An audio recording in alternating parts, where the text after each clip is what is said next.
Olá, eu sou o Giovanni de Souza e este é o segundo trimestre de 2022 da classe de jovens. O perigo das tentações, esta é a lição número 10. Interpretando erroneamente as Escrituras. Texto principal, e chamou o nome daquele lugar Massá e Meribá, por causa da contenda dos filhos de Israel e porque tentaram ao Senhor, dizendo, está o Senhor no meio de nós ou não? Êxodo capítulo 17, versículo 7.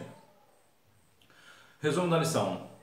A segunda tentação pela qual Jesus passou nos remete a interpretar e aplicar mal um texto das Escrituras, tentando forçar Deus a fazer a nossa vontade. Nós temos que ter muito cuidado sobre a questão bíblica no intuito de aplicar o texto no contexto a qual ele foi escrito, ou na cultura que ele foi escrito, ou na linguagem, ou para o povo que ele foi escrito. Por que isso?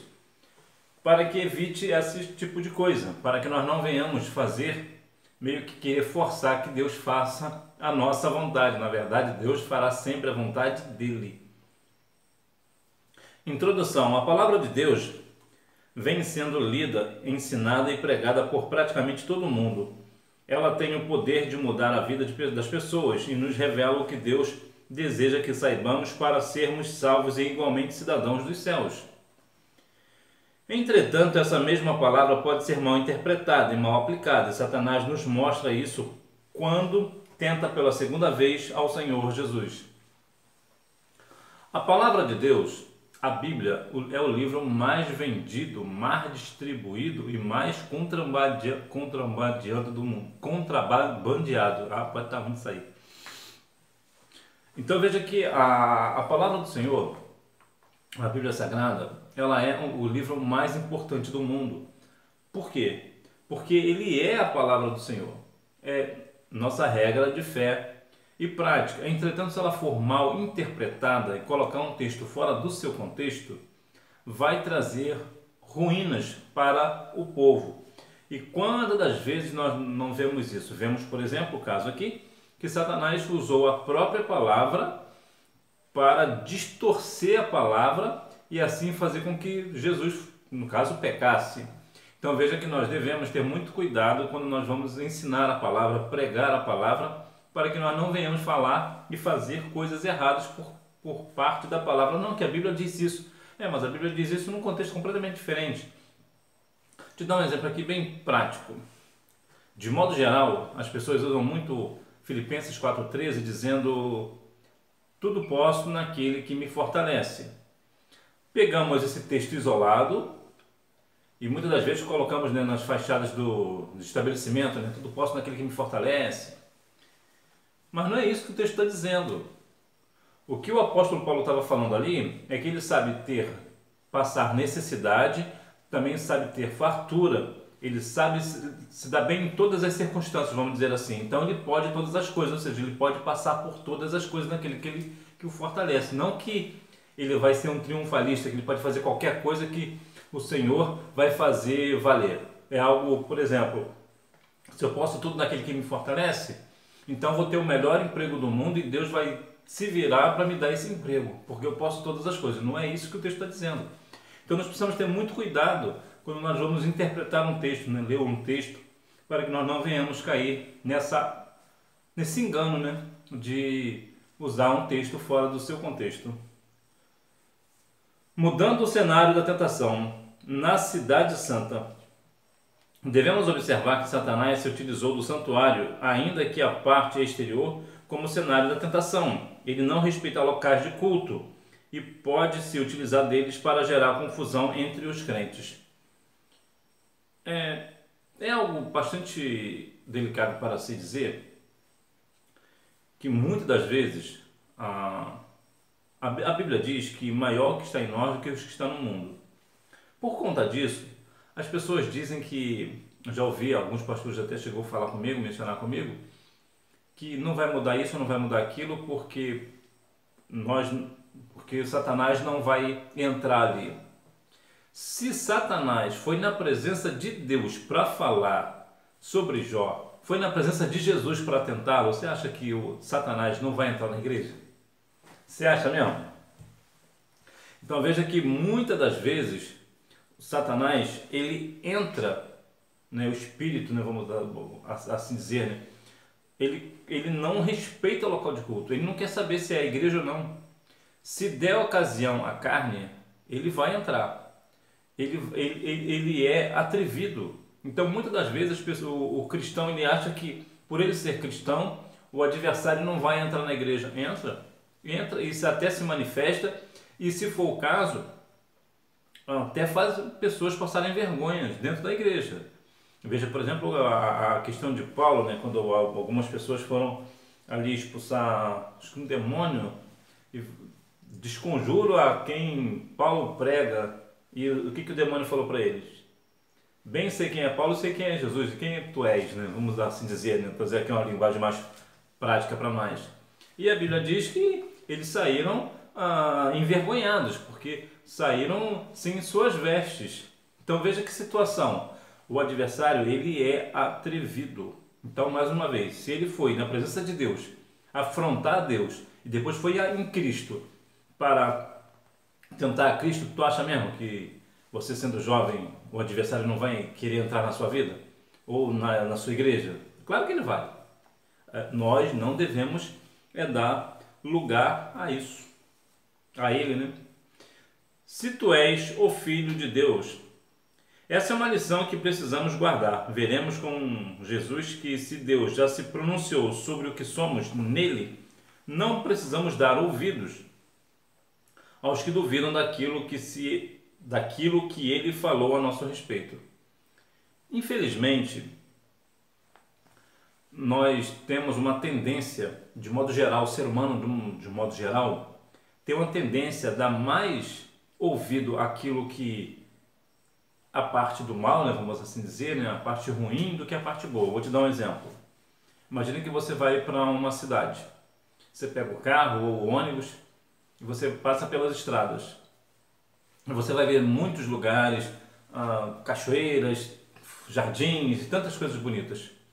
Mas se no percurso você vê um acidente de carro, por exemplo, quando tu chegar no seu destino, você não vai falar do jardim que você viu, ou das cachoeiras, ou das paisagens bonitas, verdejantes que você viu. Você vai falar do acidente. Nós temos uma tendência de falar daquilo que está errado, daquilo que é feio. Então, aqui no nosso contexto, se Deus já falou para você o que você é, se Deus já te confirmou o que Ele tem, o chamado que Ele tem para a sua vida, por que você vai dar ouvido ao que o diabo está falando? Como a Bíblia diz em João 8,44, ele é o pai da mentira. Então, se Deus te falou A, é A e ponto. Você não tem que dar ouvidos a que Satanás fala. Ou quando ele entra na vida de alguém, né, e usa alguém para falar com você, não dê ouvidos a Satanás. Ele é mentiroso e pai da mentira. Se o Senhor já te falou o que você é, fique firme no que Deus falou a seu respeito. Lança-te daqui abaixo. Satanás não coloca Jesus no pináculo do templo e o empurra de lá. Ele o leva para o alto e incita Jesus a se jogar. O inimigo certamente não tinha autoridade para atentar contra a vida de Jesus, mas ele incitou o Senhor a atentar contra a própria vida.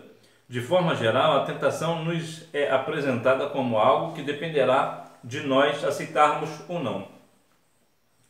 Há um ponto muito importante para dizer, que é a respeito da decisão.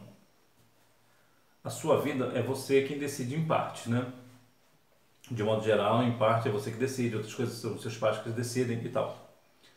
Mas na questão da tentação, seu pai, a sua mãe, seus avós, seus tios, primas, famílias em geral, amigos, não vai decidir por você, é você quem decide. E aí é que mora o perigo. Por que é aí que mora o perigo? Porque quando Satanás chega para tentar você, ele coloca o ato de poder na tua mão. Tipo, você pode fazer isso. Você tem o direito de fazer isso. Você tem o direito de fazer isso ou fazer aquilo porque a vida é sua. E qual é a tua tendência? A tua tendência de você a vida é minha, quem sabe sou eu, então eu posso ceder a essa tentação, vou fazer isso. Você não se dá conta de que, na verdade, o que Satanás está fazendo é te enganar. Ele não empurra você, né?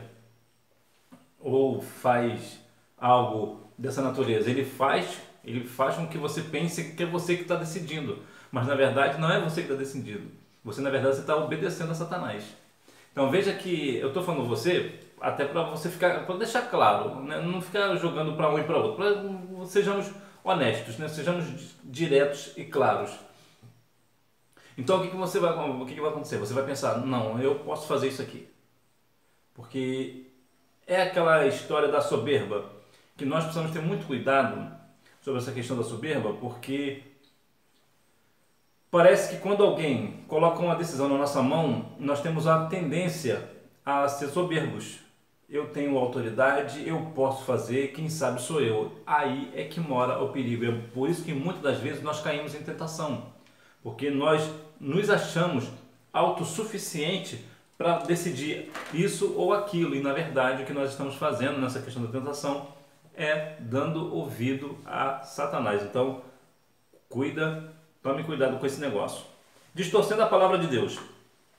Anjos vão guardar você. Os anjos são seres ministradores que trabalham em prol daqueles que hão de herdar a salvação. Eles atuam por orientação divina e não de acordo com a conveniência humana. Os anjos, de modo geral, nós vemos que são seres celestiais, invisíveis, geralmente sempre se apresentam de forma, quando se transformam, né, em forma humana, eles, de modo geral, eles se apresentam de forma de homem. Só tem uma passagem bíblica, né, Zacarias 5:9, que apresenta como mulher. De modo geral, os anjos, eles são nossos conservos, né? Inclusive há uma questão muito interessante, que hoje as pessoas fazem muito culto a anjos, né? E anjos não aceitam adoração, você pode ver isso em Apocalipse 19:10. E até é importante ressaltar esse negócio. Nós não devemos ficar tentando glorificar, dando isso, culto a anjos. Deus não está nesse negócio. Toda honra, glória, louvor e adoração pertence ao nosso Deus. Os anjos, eles são seres poderosos, mais fortes do que nós. Existem 4 tipos de anjos, né? Que são os querubins, que são da mais elevada hierarquia, né? Os serafins, que é da primeira hierarquia, os arcanjos, né? Que é anjos de guerra, e os anjos. Existem algumas diferenças bem básicas, para resumir. Os querubins são os que bendizem o nome do Senhor. Os serafins já trabalham mais com a ideia de abrasar, né? De tacar fogo.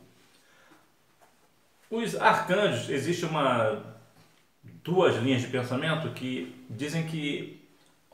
dizem não, né? Tem uma parte cristã que acredita que só existe um arcanjo, que é Miguel, né? O Miguel arcanjo. Porque é o único que é mencionado pelo nome na Bíblia. Por essa razão, muitas pessoas acreditam assim.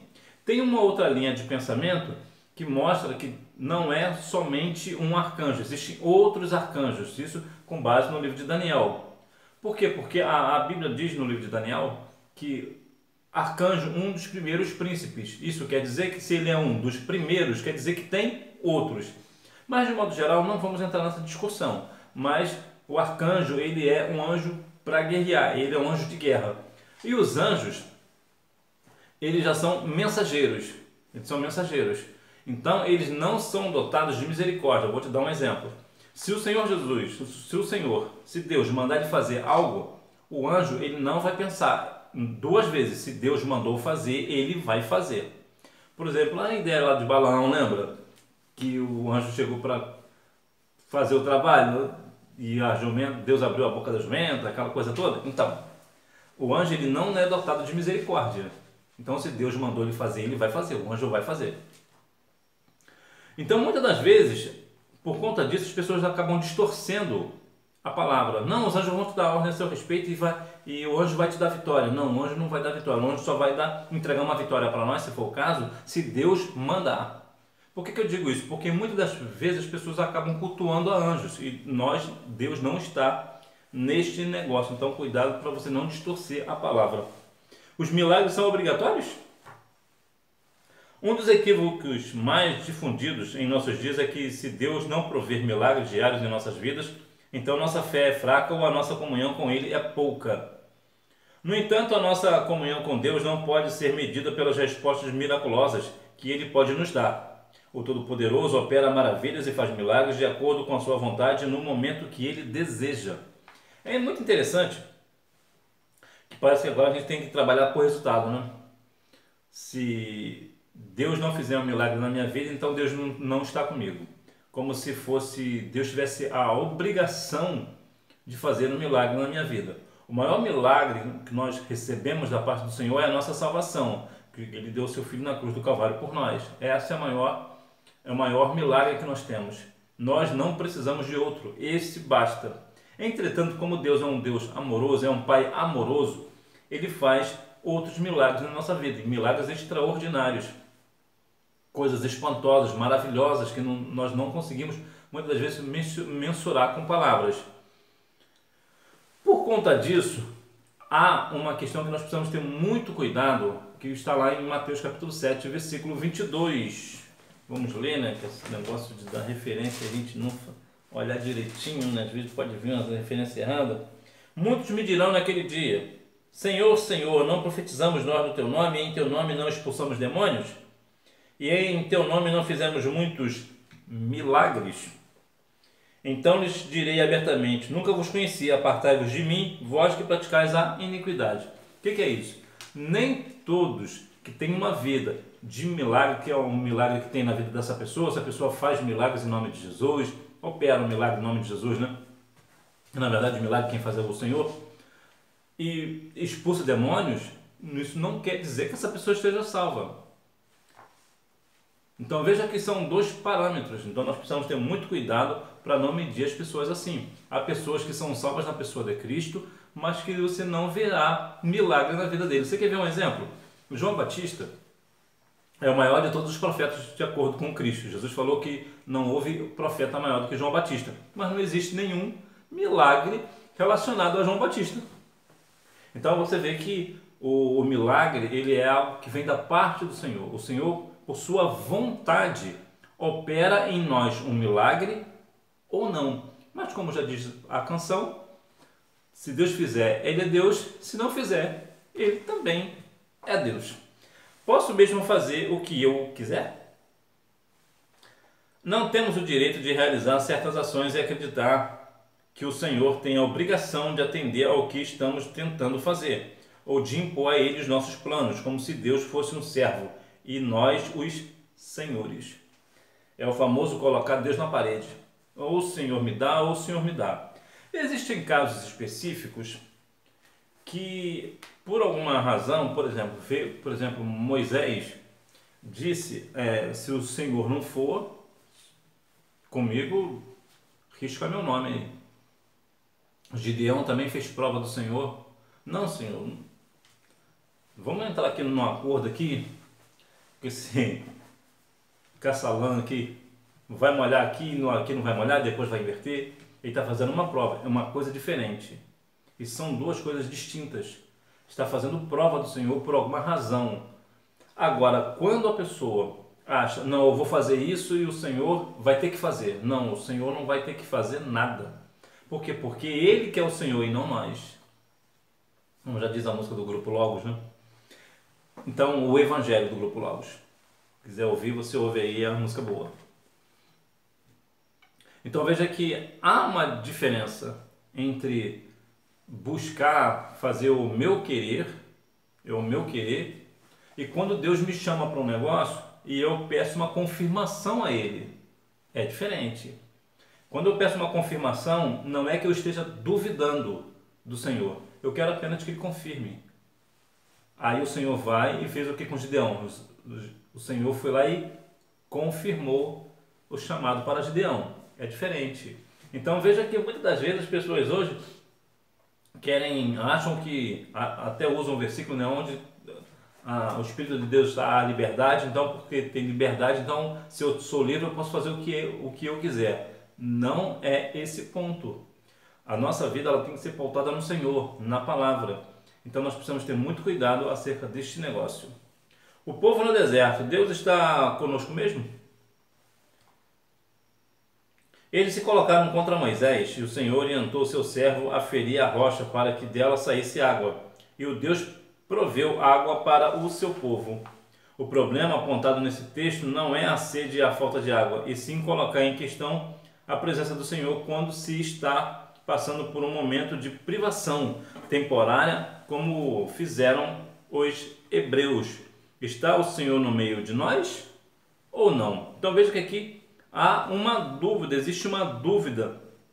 Aqui não é o ponto de a pessoa ter sede ou a falta de água, mas colocar em questão a presença do Senhor. As pessoas começam no nosso meio, né, trazer para nós, né? Nós estamos na igreja, mas nós estamos duvidando que o Senhor está presente no nosso meio. Então nós precisamos ter muito cuidado com esse negócio, para que nós não venhamos assim duvidar do Senhor. O Senhor está conosco. É bem provável que por uma situação ou outra nós estamos até desligados e não sentimos a presença, mas o Senhor está ali. Somos nós que na verdade estamos com nossos pensamentos e nossos corações voltados em outras coisas e nós não sentimos a presença do Senhor, mas Ele está ali. Então veja que há uma necessidade que nós venhamos estar na casa do Senhor para adorar e bendizer o seu santo e poderoso nome. Não tentarás ao Senhor. No deserto, Deus iniciou o processo de amadurecimento do seu povo. Os hebreus precisavam ser transformados para entrar na terra que o Todo-Poderoso lhes daria. O deserto é um excelente lugar para testar, provar o crente. Porque quando estamos no deserto, passamos pelo deserto, nós passamos por situações difíceis, nós não temos recursos. Então, nós devemos colocar a nossa fé no Senhor, porque o Senhor é o nosso único refúgio ali, no deserto. Nós não temos recursos, não temos para onde ir. Então, veja que sim, o deserto transforma o crente verdadeiro. Verdadeiramente, ele fica com mais essência de cristão quando ele passa pelo deserto. E a propósito, qual é mesmo o maior deserto do mundo? Você lembra? Sim, você acertou, é a Antártica. Por Deus, a prova é uma tentação. Aliás, por Deus, a prova é uma tentação. Quando colocamos o Senhor à prova de forma explícita, estamos dizendo que não cremos no que Ele disse e que vai falhar naquilo que prometeu a nós. Será que você tem duvidado do Senhor, que o Senhor colocou algo na sua mão? Nós, seres humanos, nós somos falhos, extremamente falhos. Só a misericórdia do Senhor em nossas vidas mesmo. Quando o Senhor põe algo em tua mão, Ele está confiando, vamos assim dizer, né? Está confiando, Ele sabe que você pode. Não adianta você querer dar desculpa para Ele, como Jeremias deu desculpa, como o próprio Moisés quis dar desculpa para Deus. Como Jeremias disse, né? Eu não passo de uma criança, né? Jeremias 1,12, né? Não passo de uma criança. Não adianta você querer dar desculpas para o Senhor. O Senhor sabe da sua capacidade. E ainda mais do que isso, o Senhor pode capacitar você ainda que você não a tenha. O Senhor pode te dar capacidade para isso. Então veja que Deus pode tanto chamar uma pessoa capacitada como capacitar alguém. Então talvez seja o seu caso. Talvez você esteja talvez enfraquecido na fé e tal. E está pensando, não sei se é para mim não. É claro que é para você. Se Deus falou que é para você, é com você mesmo o negócio. Não ponha dúvida no seu coração, né? Nesse caso, não ponha Deus à prova como uma tentação, né? É diferente aqui, como eu já falei, é diferente do caso de Gideão. Você pode fazer uma questão não de duvidar do Senhor, mas pedir uma prova a Ele, uma confirmação a Ele. Isso você pode.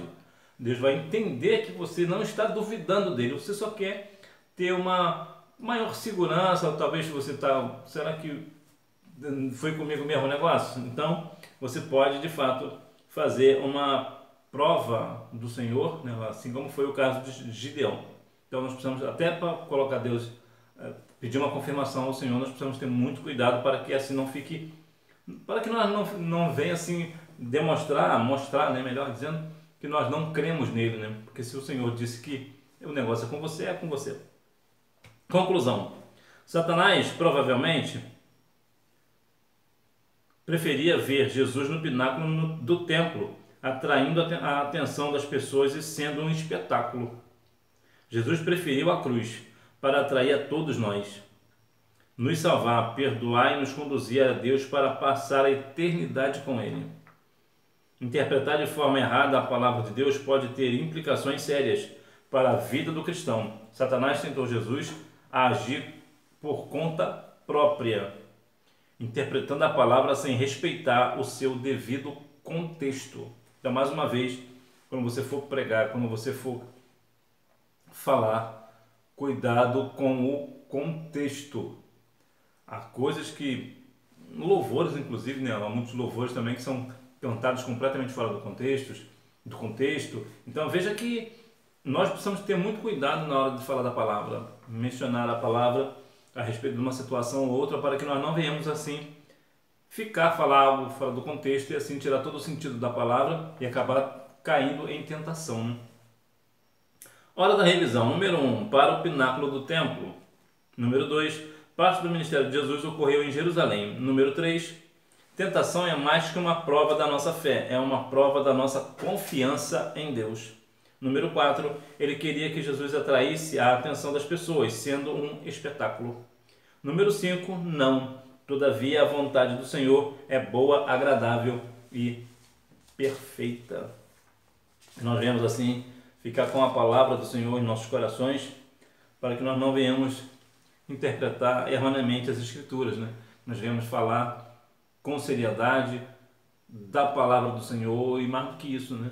Aplicar a palavra do Senhor em nossa vida, né? Viver a palavra do Senhor em nossa vida a cada dia. Que Deus em Cristo continue abençoando a sua vida, que você tenha uma boa aula e não deixe de ir à Escola Bíblica Dominical, até porque quem faz a escola é o aluno.